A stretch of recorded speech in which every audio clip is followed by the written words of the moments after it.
So this is video number 2. You already did numbers 1, 2, 3, and 4, and now we're on the last 2 pages, which is numbers 5, 6, and 7. So it says the table below shows the adult and child ticket prices for a commuter railroad. The price of a ticket depends on which zone a person travels to. So don't worry about necessarily these numbers. That's just how far the train goes. Is there a proportional relationship between the cost of adults and child's tickets? Remember how we tell if something is proportional or not. We have to do y divided by x in all of them and see if it gives us the same thing. So let's call adult x, child y. So do y divided by x in each zone and see if it's proportional. And then make sure you can say how you're able to tell. In number 6, you're going to circle which graphs below represent a proportional relationship. So remember what has to be true in a graph for it to be proportional. 2 things. First, it has to be a perfectly straight line.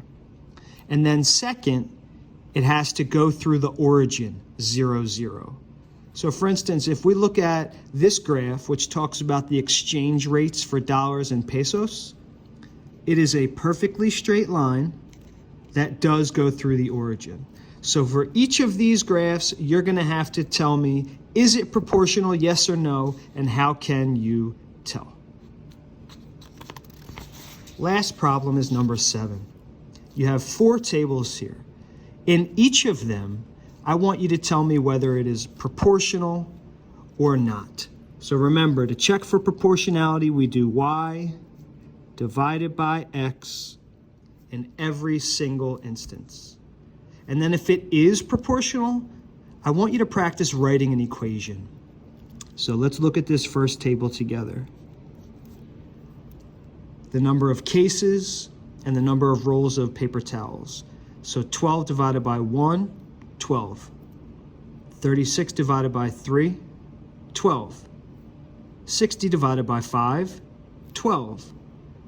120 divided by 10, 12. So, yes, it is proportional. And then if it's proportional, that means we found the rate. The rate here was 12 rolls per case. So that means we can write an equation that's going to look like y equals 12x. So what we did here, you're going to do in the following 3. So x, y, x, y, x, y. All right? So again, I have office hours today at 1:15. Work on these problems, complete them in the Google Doc, send me photos, email it to me, and I can't wait to see some of you guys at 1:15.